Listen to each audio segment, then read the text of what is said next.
Some people say, oh, what about a future 1290 and 1335? As a literal time of about 3.5 years from any event to the coming or close to the coming of Christ.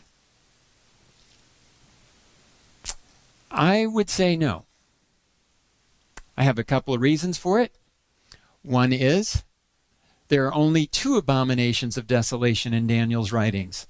There are not 3. What does that mean? To be able to run the 1290 and 1335 as literal time, you have to have a 3rd abomination. The first one is the fall of Jerusalem. The second one is when the papacy gets the force of arms. There is no 3rd abomination of desolation in Daniel's writings. Somebody says, well, but there is another one. Well, it's not Daniel's. There are lots of things that are an abomination in Scripture. And yes, there will be more abominations. They're happening all the time. But I want to point out, they're not Daniel's abomination of desolation, so don't run Daniel's time prophecies on them. And as I tell people, if you take and make up a 3rd abomination of desolation and apply Daniel's time prophecies, now you're responsible for all the good or bad that understanding brings with it. I don't want to go there. Okay? Also, Jesus said we don't know the time, the day or the hour. But of that day and hour no one knows, not even the angels of heaven, but my Father only. Over the years, I've met lots of people who say, you know, it's true that we don't know that he didn't know the day or the hour, but now we can. I've heard that logic over and over. Oh, let's see. Jesus was coming in 1996. There was a whole group of people in a movement that Jesus was coming in 1996. There was a bunch of them in 2000 or right after 2000. Have you noticed that logic didn't work very well? They blew it. Harold Camping had a major deal. I forget, that must have been... I forget what year that was. Somewhere around 2000, between 2005 and 2010 anyway. It was in May of that year, and he was wanting to, get everybody ready for the coming of Jesus who was coming in that year. And there's a guy I know by the name of Doug Batchelor that decided to have some fun with it.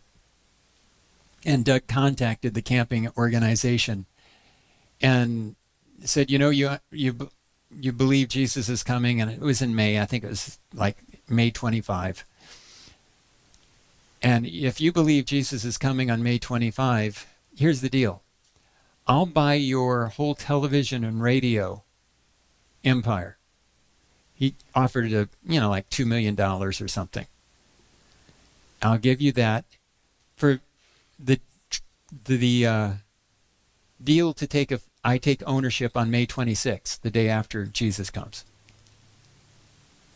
Harold Camping wouldn't sell.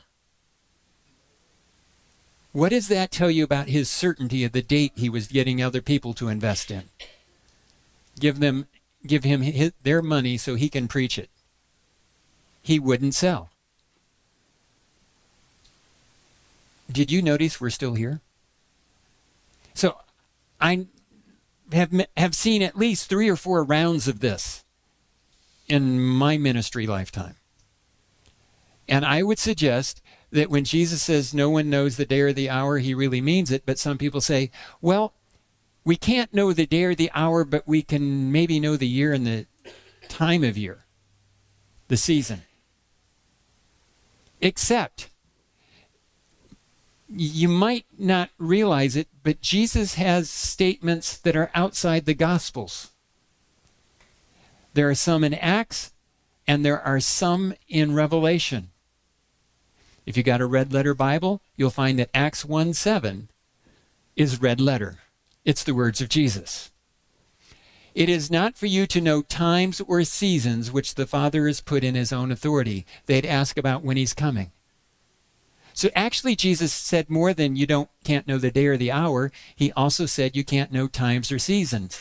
And another way of saying times is years. So you can't know years or seasons either. So if somebody even wants to pick a year, they're contrary to what God says on this topic.